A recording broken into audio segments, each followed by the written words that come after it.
this entire situation?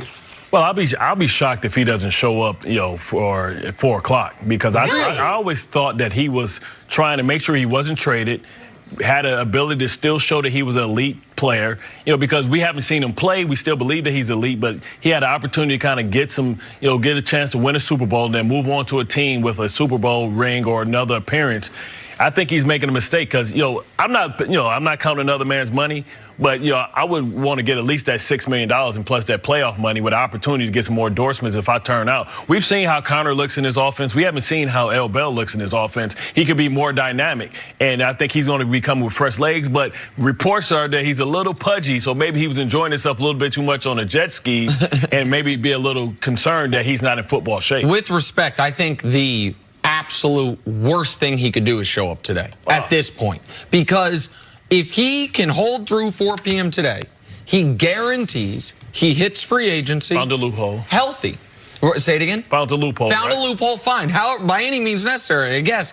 And that was his whole prerogative all along, was to hit free agency healthy. I don't think people hold a year out of football against running backs. I don't think all of a sudden they're going to be like, oh, I think he's not going to be as patient, not as good at hitting the holes. I can guarantee you there is at least one owner and one general manager is saying, I do not want that guy in my locker room. I do not want a guy making business decisions in front of my team. So he did not enhance the pool. No, absolutely. That part I can guarantee. I actually totally agree with that. When I said they don't hold it against running backs, my point is I don't think there's a GM that thinks his skills got worse. They might question his football character. They might question, do I want this guy in my locker room? I get that part of it. But I don't think it's going to be like, oh, when we sign him, what's he going to be as a football player? He knew that the Pittsburgh Steelers, when he wasn't approaching his final year with them, used him more than any running back had been used in NFL history. He also remembers, I'm sure, what Mike Tomlin... But we act like that's a negative thing. It's a positive and a negative. They're treating it like a rental car, right? You don't drive a rental car like you drive a car you own. Wasn't that reason why we made him special? Sure. Because of the wear and tear, because of his durability, because he also played outside the numbers? Yeah, but it's only a matter of time when you're getting used that much before something happens. We saw the injury that happened against the Steelers in the playoff game.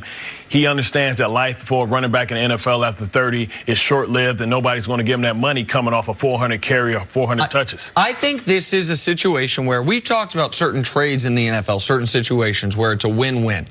I think it's been a lose-lose for all parties involved.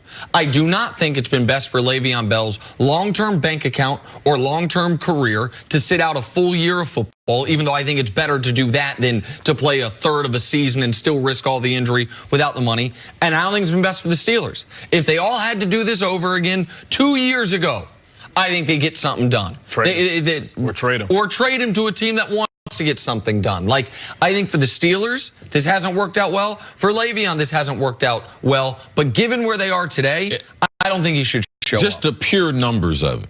When L. Bell was the featured back for those 5 years, 13 through 17, points per game, 25. Now with Connor, 31. This is a small sample size, but this is real. And this is why I believe the Pittsburgh Steelers won. In yards per game, 378, L. Bell, now 419. Third down conversions, 41%, now 48%. Red zone, which is the most important, 55 conversion, 13 to 17. Now they're converting 78% of them. The reason why Pittsburgh has won, because they found a featured running back. They found a more charming story. James Conner would have been a first-round pick had not he had been diagnosed with the condition he had in college. So he's a local kid. You think they're not going to throw their arms around him at that minimum contract that they have him as a third-round pick over the next couple years? You think they didn't win in that locker room?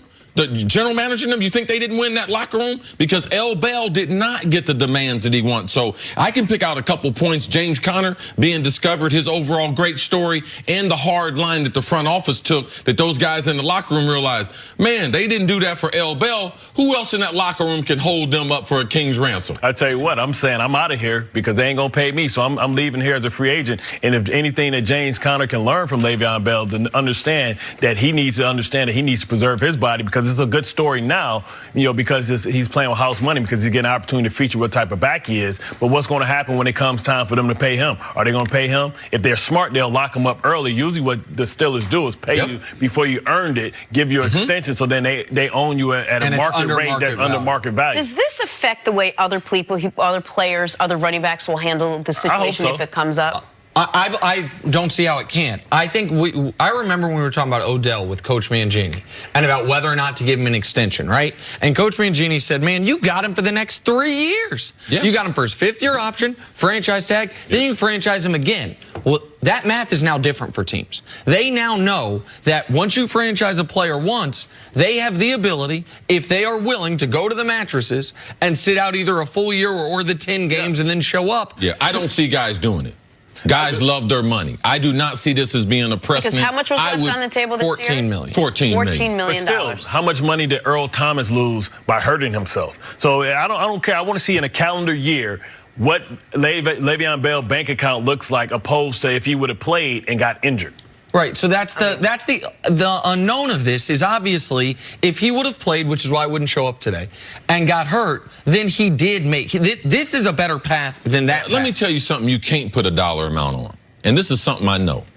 I'm pretty good friends with a lot of the Pittsburgh Steelers, guys who have won trophies. Jerome Bettis, Mean Joe Green, Mel Blount, all these guys I consider to be my dearest of friends. They make money for the rest of their life because they Pittsburgh Steelers and they world champions. This is a great organization. He had a chance potentially lead them to a Super Bowl championship. Y'all put an equation on how much money that's going to be for the rest of his lifetime, because I've been out of the game 16 years. And being a Hall of Famer and all the things and benefits of that, there's a price tag on it. And I'm collecting. L. Bell, I believe he forfeited some of that because he's with one of the greatest franchises in the history of this game and one of the most respected. They hated him. He come win the championship with the Jets, he'll never pay for nothing in his life again either. Matter of fact, just take him to the playoffs. Bart, we'll see you a little bit later.